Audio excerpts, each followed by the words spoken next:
my experience in the service. When I got a draft notice on February the 13th, I am someone who hadn't been very far away from home. Then to Waterloo, Indiana, maybe out at Elmhurst High School. Our old neighbor moved out there on the Sandpoint Road. Then going with Dorothy Kenny Souders. Always wanted me to go along. We went to Pennsylvania one time, then to Cincinnati, Ohio. Our transportation wasn't too good. In hard times, my folks had an old Essex. I remember one night on the Swartz Road, the lights went out. Turned around and went back to Bartles. I remember getting on a bus by the Grand Leader in February, and it was very cold. Tom put a $10, that's my brother Tom, put a $10 bill in my hand. Wally Luntz handed me some money. Dorothy and the rest of the family was there, and I went to Camp Perry, Ohio. Blood pressure was high and thought I had a spot on my right lung. I was held over. One day, they decided to take me in. Was issued GI clothes, and a couple days later was shipped out. Rode a troop train headed south. Then they would be sidetracked for any other trains going. There in the state of Georgia, stopped. Hot bearings on one of the wheels. We were allowed to get off with our long johns on, probably in 80 degrees temperature. Must have been there a couple hours. Troop trains were very dirty with black soot. They were all steam engine powered. I remember pulling into Florida, seeing Everglades, palm trees. Our base was Tent City. We slept in tents where they fed us. Also, they dug a long, narrow trench with wood up. A seat with holes for you to go to the toilet. I took pictures of some of the guys sitting there, and of course with their permission. Flies from the area in the mess tent. High humidity down there. Some guys got sick and died. I was having a lot of trouble adjusting to the high humidity. One time we would train walking in loose sand and heat. While taking calisthenics, you'd hear some of the guys hit the ground. Probably worked in an office all their life. As I said before, having trouble with the weather. One morning, I fell in lines and started to march. The drill sergeant looked at me. He said, "Soldier, you don't feel good, do you? You fall out and go on sick call." Went to a medical tent. Doctor checked me and gave me medicine, ordered me into my tent for 4 or 5 days. Slept there at the night. I was chilling at night with temperature. I put on heavy OD coat, plus everything I could find. In the daytime it was so hot and sweaty, and in the night it got so damp and cold. If you got up at 4:30, 5 o'clock in the morning, and you could get a telephone, call home and talk to Dorothy, telling her everything was all right. It was kind of hard to talk and hear her voice away from home. Reversing the charges, of course. A number of guys died in these conditions. We must have been there about 6 weeks. I had some guys told me I must have acted depressed. Anyhow, they had me get on my uniform, and they insisted I go along with them to St. Petersburg, which I enjoyed. We got the word to tear down tents. Camp was condemned. We picked up and went to St. Petersburg, Florida, at Vinoy Hotel, which still stands. We were there about 2 weeks, like going from hell to heaven. Nice rooms, hot baths, heats were good. We did more marching in our dress khakis. Marched down the streets. I remember singing Hallelujah. Wasn't allowed to sing very loud. A lot of old folks lived down there. We had an inspection dress parade I kind of liked, which was like Western square dancing. We were there probably 2 weeks, and then put on a slow troop train. Pulled over forever passenger train in southern Indiana. Southern Indiana has hills that you wouldn't believe. So trains, it would slow a train down and couldn't hardly make the grade. After about, it's probably 3 days, got into Denver, Colorado. It was cold, the snow was deep, and went to school at Buckley Field. Had instructions on 50mm machine guns, had to clean them, set the headspace in the dark. That's when I signed up for a $10,000 life insurance policy, which I wished I sure had have kept. A lot of money today. Wasn't long in Denver. Mom and Aunt Minnie must have got together and talking where I was at. They arranged for me to meet the Schlegels, and that Dorothy was to come out there and stay out there. I was to go to church, at the Lutheran church where they belong, and a lot of other service people was there.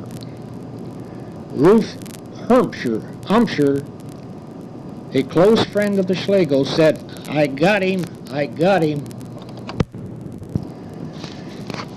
Dad Schlegel had died not long before that, and Dorothy staying at their place, and I, when I could get a pass, it was good for all of us. I caught the Colfax train, the car, where Emmy in the Model A would meet me in Alameda.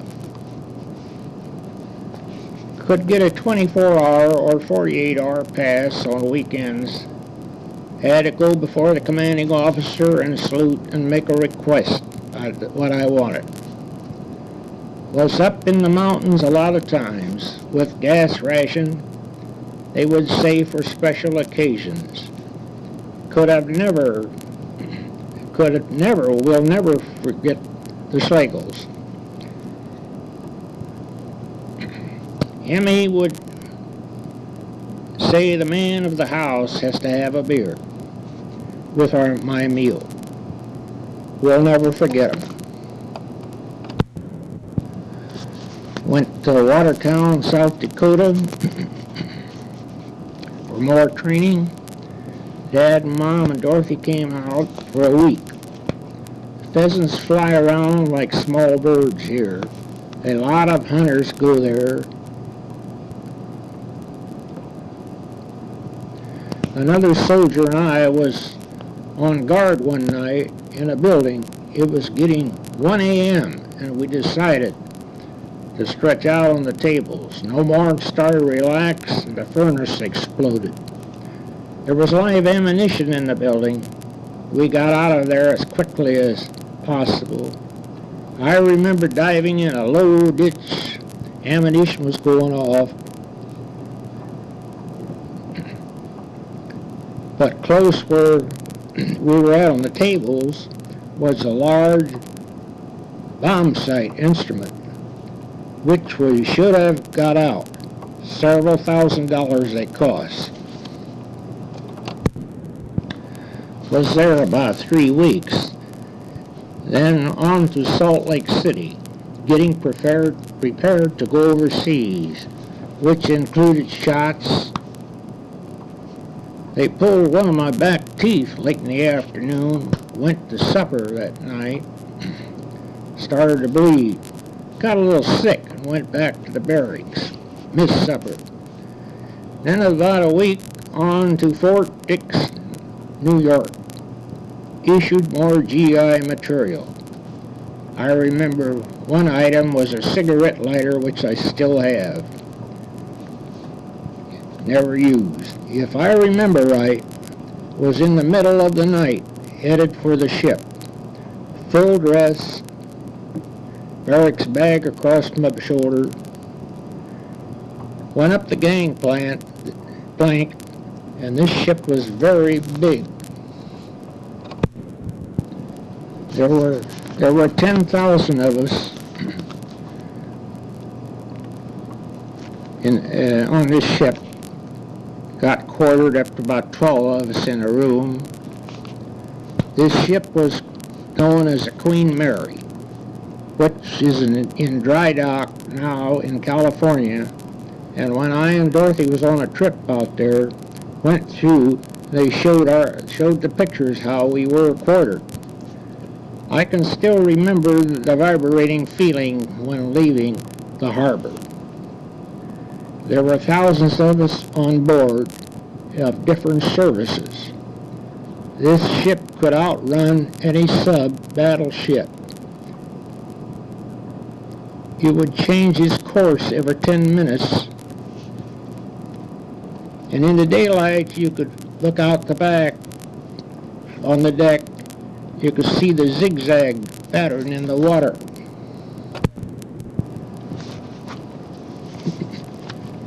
If I remember, after all these years, it took about 3 days to get to our designation, which was Liverpool, England.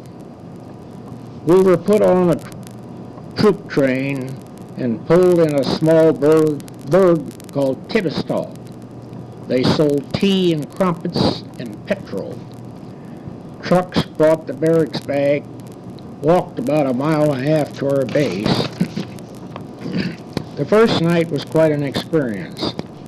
A town of Norwich, about the third size of Fort Wayne,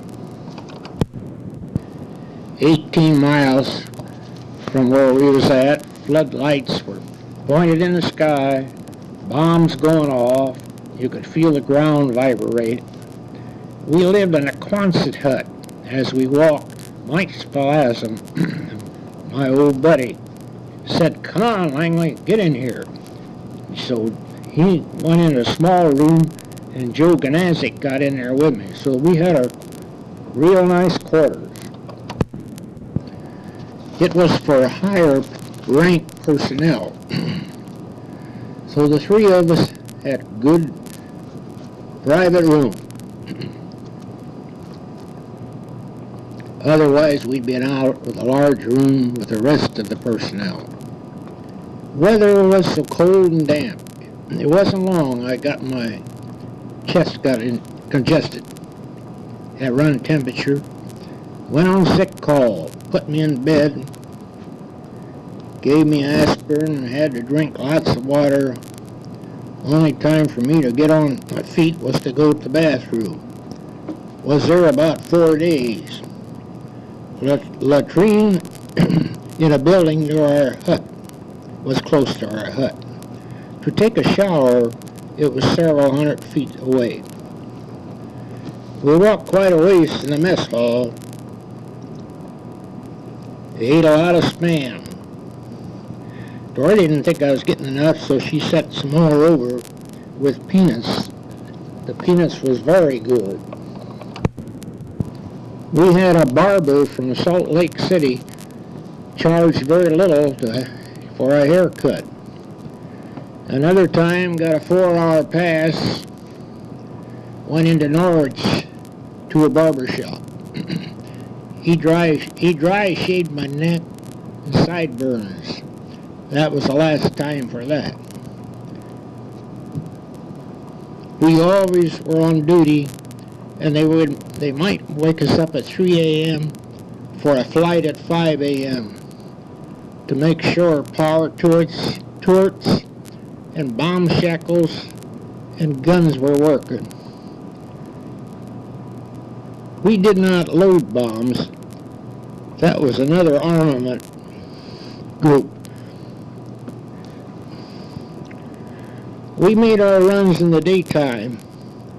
English, RAF went at night. A lot of times missions were scrubbed even if they took off due to weather conditions or had to return. Dumped most of their gas before in the channel. Germans dropped a lighted chandelier that would light up all the Air Force fields. I and Mike built a small shack from ammo boxes, empty ammo boxes. We talked to an airplane mechanic and talked him out of a small 3-gallon metal barrel, copper tubing, shut off. I can't remember what we used for a chimney. Used old oil from the plane and would set it so it would drip and the drum would get hot. And when we pulled KP, we would sneak off some bread and butter. We would have gotten eggs if they had them. One day while we were out there, a squadron of airplanes crossed each other. B-17s and B-24s. Bodies were dropping from the sky. And parts of bodies. A trunk of a man fell about 50 feet from me. A sickening odor from the explosion. Other times, fog was so thick at times, we got a call and told us which plane was flying. We even had trouble finding the airfield. Forgot to mention, during my time overseas, 2 different times was given a notice to take an 8 to 10 day leave. We decided to go to Scotland. First I went to Glasgow, located a board and breakfast. What a treat. Had eggs, ham and bacon, hot bath. The next trip was Edinburgh, Scotland, which was a lot like our buildings here in the United States. I drove a Jeep and sometimes a 6-wheeler. I signed up for an Army bike.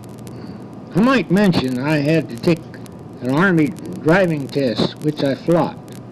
I didn't double clutch.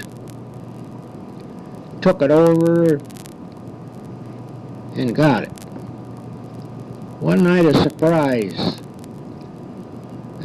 A lieutenant pilot came into our Quonset hut.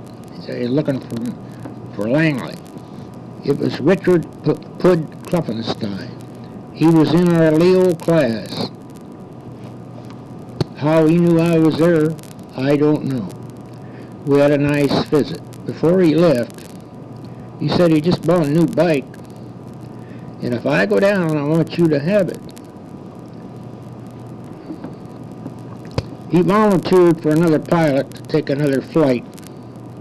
He was in 703, which was James Stewart's bunch. I was in 702 Squadron. Didn't know it right away, and if I did, it wouldn't have made any difference.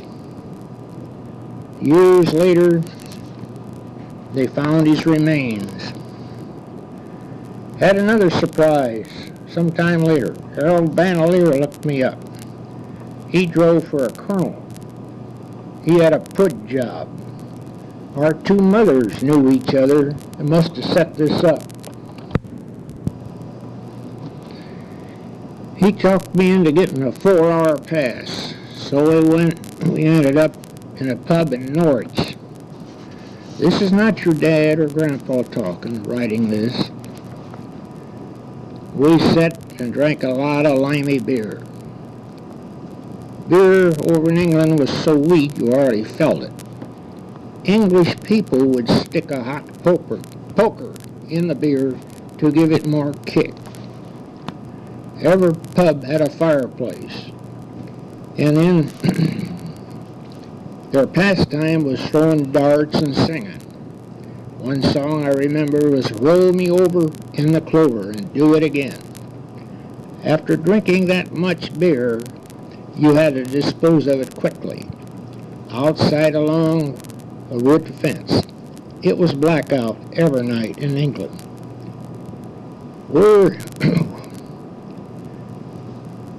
We were headed back to the base to catch a train to return along the dark streets. A small light would show, saying that fish and chips. Their fish was large pieces of fish and cut up potatoes with newspaper wrapped around. Tasted good after drinking beer. Had another surprise. A gunner finished his missions and looked me up. He said he found out I was from Fort Wayne. Give me his flight boots. Did appreciate that when I walked and took a shower. Had cold feet and still do. Handed me a .45 revolver and a pair of flight glasses. The .45 revolver I hid up in the rafters when I found out I was coming home. The glasses I still have. One of my weaknesses didn't find out enough information from him. I know his name was Springer or Sprunger. A few months before D-Day, a lot of us had to take a physical. Every one of us knew there was something going to happen big. Might have to pull personnel from the Air Force. They expected large losses, which there was. Our planes was loaded with frag bombs. That's personnel killed. When our planes returned, they were reloaded and sent right back to their target. None of our group were pulled. Another time I was lucky. On our base, they showed old film, just like they do in MASH. You get to be a family, sad leaving each other. I didn't want to bring home the accordion I bought in Norwich, so a guy that was interested in it was a big guy named Smitty from Kansas. I taught him to play Home Sweet Home, as usual. Not as good as the accordion I had at home. We departed from Liverpool again. The ship I was put on, the Liberty ship, it was known as a Liberty ship. It was a lot smaller than the Queen Mary. The ship was the same size right behind us. We had a destroyer on each side of us. It was warm when we went out on the deck. It was stormy. The waves looked like they were up 20 feet. And if you've seen the ship behind you, you wonder if it's going to nosedive. A lot of the guys were very seasick, throwing up in the toilet, latrine. It was hard to even go to the toilet the way it was getting bounced around. A lot of motion. We were cramped in a tight room, I thought I would maybe pull KP, but didn't. The food was great. Ice cream was a treat. We were the first group back. One of the reasons we had escorts was because we was with War Japan. It was quite a thrill to see New York Harbor, State Statue of Liberty, after days on the water. A lot of people were there. We came down the gangplank with our barracks bags over our shoulders. A band was playing. This is when the separation began. I went to Camp Atterbury, was issued a 30-day leave, and was brought to Fort Wayne on a Greyhound. So wonderful to see Dorothy, Mom, and Dad at the Greyhound station. Change to civilian clothes, relax, visit the relation, paddled around the farm.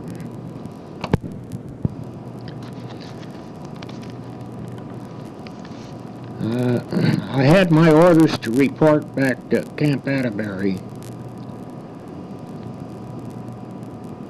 Then was to go on to Fort Dix. I was assigned to a welding group. I had enough points to get out, but still didn't know, because we was still at war with Japan. Might be even sent there, knowing where I was at. Brother Tom and two Dorothys brought the 39 Ford out. I found a place for them to stay, and I could get off the base on a 24 or 48-hour pass. The place I found was Shipside, Wilmington, Delaware, not far from Fort Dix. The four of us, one night, took a boat ride. It was a pretty good-sized boat down the river. Tom was leaning with his chair up against the wall. The boat hit something, and down he went. I don't think we were out there more than a week. One day in the barracks, a voice came over the loudspeaker. Attention all personnel. Japan has surrendered. Next day was called to the orderly room. Was told I had enough points to be discharged. As soon as I got my orders, I packed. I don't remember how I got over to Shipside. Dorothy had no telephone. The 3 days we had to be home and report to Camp Atterbury. Had a long ways to drive, foggy conditions, but had to get the car and Dorothy home. We packed immediately, start driving through the night on unknown roads and foggy conditions. We went till about 1 a.m. We had curving roads, fog. Off the side of the road, it was dug out. If we'd have got off the road, we probably would have turned over. Went slowly a little ways and watched where we could pull off and sleep, try to sleep, setting up in a small crowded car. Spotted a closed filling station in total darkness. Kids walking by in the morning talking woke us up. We made it home to get to Fort Wayne to catch the Greyhound to Canterbury. I was there probably a week. It was quite an experience, but lucky is where I got assigned. It was because I was a welder in stainless steel and superchargers at the new Taylor Street plant, GE plant. Vets were offered schooling when he got out of service was known as the Bill of Rights. I and Dorothy met with a consultant. He wanted me to go into engineering, but I and Dorothy decided we were away from each other long enough.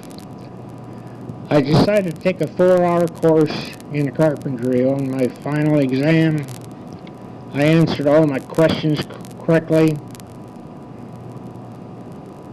They wanted me, by the way, that was 2 nights a week I went to school. I can't remember just how long. They wanted me to teach carpentry and blueprint. And the reason I got 100%, I never missed a night's class. Charlie Van Horn from Central came out on the job and wanted me to teach. I thought I would just get too tired working all day and teaching 4 hours 2 nights a week. I inherited the name Butch while I was in the service, but then I got home, I lost it to my son.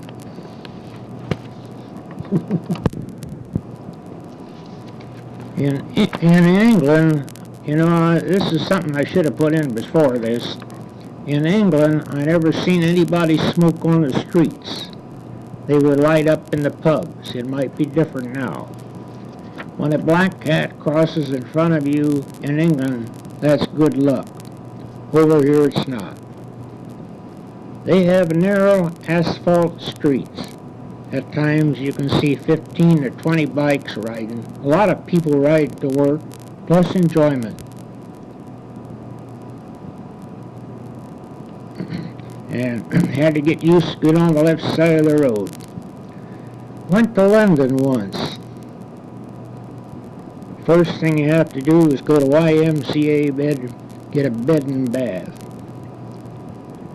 Seen the changing of the guards at Buckingham Palace. I walked Piccadilly Circus. Maybe take in a movie. One day I decided to take a sub ride. Got on. I remembered the street I got on. We were way out to the end of the town, which is kind of scary. London at that time was as big as New York. I got out there and I decided I better get back. I know there's a lot of things I forgot after 60 years, but I was lucky, very fortunate.